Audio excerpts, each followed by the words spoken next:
Praise the Lord. கர்த்தர் நல்லவர், அவர் கிருபை என்றும் உள்ளது. ஆமேன் ஆமேன். Praise the Lord. தாழ்ச்சியை தாழ்மை அப்படின்னு கூட சொல்லுவாங்க. தாழ்ந்து போகிறத நிறைய பேர் கேவலமாக நினைக்கிறாங்கப்பா. அது ஒரு கிஃப்ட்டு. ஃபார் எக்ஸாம்பிள், இப்போது பேச்சை வளர்க்க வேண்டாம் அப்படின்னு சிலர் அமைதியாக அடங்கி எழுந்து வெளியில் போயிடுவாங்க. அப்படின்னு அவங்க குழந்தை கிடையாது. ஒரு பழமொழி கூட சொல்லுவாங்க, சாது மிரண்டால் காடு கொள்ளாதுன்னு சொல்லிட்டு. அவங்க அடங்கி போகிறதுனால சரி சண்டை வேண்டாம், பிரச்சனை வேண்டாம், இவங்க சண்டை போடுற மூடில் இருக்கிறாங்க, எதுக்கு வம்பு அப்படின்னு அடங்கி போகிறதும் ஒரு தாழ்மை தான். திரும்ப திரும்ப கூட கூட பேசி சண்டையை பெருசாக்கி வீட்டை ரெண்டாக்கி ஆஃபீஸை ரெண்டாக்கி பிஸ்னஸை ரெண்டாக்கி அதில் யாருக்கும் எந்த பிரயோஜனமும் கிடையாது. கரெக்டா? அதனால் ஒரு சிலர் என்ன பண்ணுவாங்கன்னா, கீழே விழுந்த ஒரு பொருளை குனிஞ்சு எடுத்து அப்படி கொடுக்கறதுக்கு கூட ப்ரிஸ்டேஜ் பார்ப்பாங்க. நான் ஏன் இறங்கி நான் ஏன் குனிஞ்சு எடுக்கணும் அப்படின்னு சொல்லிட்டு ஒரு சிலர் என்ன பண்ணுவாங்க, அப்படியே கீழே குனிஞ்சு எடுத்து இந்தாங்கன்னு கொடுத்துட்டு, சரி ஒரு ஹெல்ப் தானே கொடுத்துட்டு அப்படி கீழே குனிஞ்சு எடுத்து கொடுத்துட்டு போகிறது ஒரு பெரிய தப்பு ஒன்றும் கிடையாது. அதுவும் ஒரு தாழ்மை தான் இல்லையா?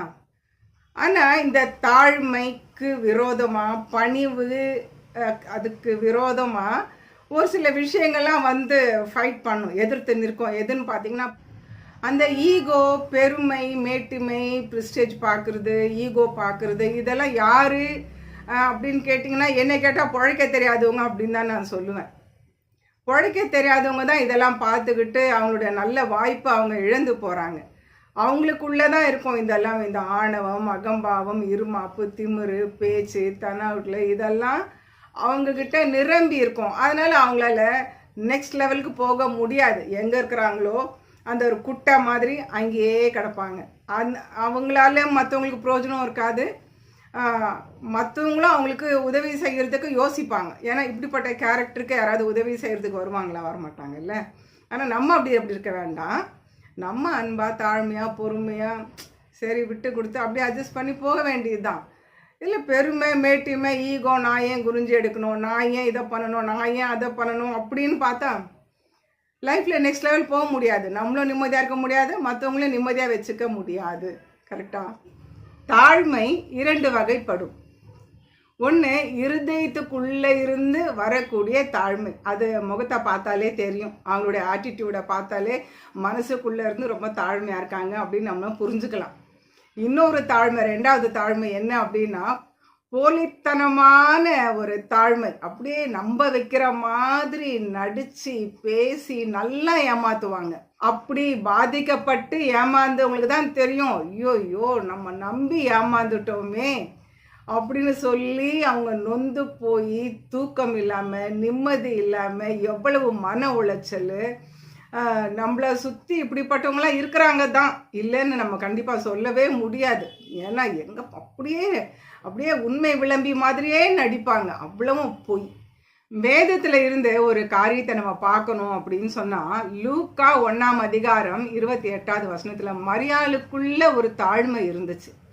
அந்த தாழ்மை இருந்ததுனால தான் கிருபை பெற்றவளே வாழ்க அப்படின்னு சொல்லி தேவதூதனே ஒரு நல் வாழ்த்துக்களை சொல்கிறான். அவள் இருந்த வீட்டிலே தேவதூதன் பிரவேசித்து, கிருபை பெற்றவளே வாழ்க, கர்த்தர் உன்னுடனே இருக்கிறார், ஸ்திரீகளுக்குள்ளே நீ ஆசீர்வதிக்கப்பட்டவள் அப்படின்னு சொல்லிட்டு அப்படிப்பட்ட ஒரு நல்ல பாக்கியத்தை மரியாள் பெற்றுக்கொண்டார்கள். ஏன்னா அந்த அம்மாவுக்குள்ள அவ்வளவு தாழ்மை இருந்துச்சு.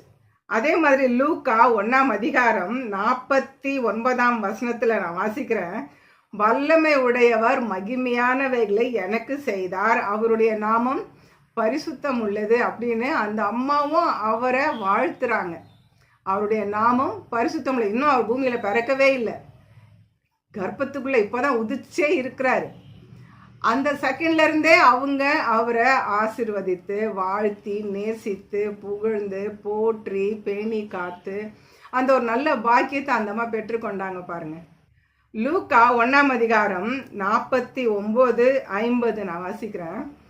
வல்லமை உடையவர் மகிமையானவைகளை எனக்கு செய்தார், அவருடைய நாமம் பரிசுத்தம் உள்ளது, அவருடைய இரக்கம் அவருக்கு பயந்தவர்களுக்கு தலைமுறை தலைமுறையாக உள்ளது அப்படின்னு அந்த அம்மா சொல்கிறாங்க. அப்போதான் தேவதூதன் சொல்லிட்டு போகிறாரு, கிருபை பெற்றவளே வாழ்க, கர்த்தர் உன்னுடனே இருக்கிறார், ஸ்திரீகளுக்குள்ளே நீ ஆசீர்வதிக்கப்பட்டவள், உனக்கு ஒரு குமாரன் பிறப்பாரு, இப்படியெல்லாம் சொல்லி ஒரு நற்செய்தியை சொல்லிட்டு போறாரு. போன கையோடைய அந்த அம்மாவுக்கு இயேசு கிறிஸ்துவை பற்றி எந்த அளவுக்கு தெரிஞ்சிருக்கும் அப்படின்னு எனக்கு தெரியல. அந்த அம்மா அவரை அந்த அளவுக்கு நம்பி விசுவாசித்து, வல்லமை உடையவர் மகிமையானவைகளை எனக்கு செய்தார், அவருடைய நாமம் பரிசுத்தம் உள்ளதுன்னு நம்புறாங்க. யாக்கோப்பு 4ஆம் அதிகாரம் 6ஆம் வசனத்துல பெருமை உள்ளவர்களுக்கு தேவனே எதிர்த்து நிற்கிறார், தாழ்மை உள்ளவர்களுக்கோ கிருபை அளிக்கிறார். ஆமென். இந்த ஆணவம், அகம்பாவம், இருமாப்பு, அகந்தை, திமிரு, பெருமை, மேட்டுமை, இப்படிப்பட்ட மோசமான குணங்கள் நமக்குள்ள வரக்கூடாது. வந்தா என்ன, அதனால என்ன அப்படின்னு கேட்டிங்கன்னா, தாழ்மை, பணிவு, அன்பு, நிம்மதி, சந்தோஷம், சமாதானம் எல்லாம் நமக்குள்ளே வராது, ஓடி போயிடும். நம்மக்கிட்ட நெருங்கவே நெருங்காது. அப்புறம் நம்ம நிம்மதியும் போயிடும், நம்ம சந்தோஷம் சமாதானம் போயிடும், நம்மளால் மற்றவங்களுடைய நிம்மதி சந்தோஷம் சமாதானமும் போயிடும். தேவையா? ஹெல்ப் மீ அப்படின்னு சொல்லி சாதாரணமாக கேட்குறதுக்கும் ப்ளீஸ் ஹெல்ப் மீ அப்படின்னு சொல்லி கேட்குறதுக்கும் வித்தியாசம் இருக்குது.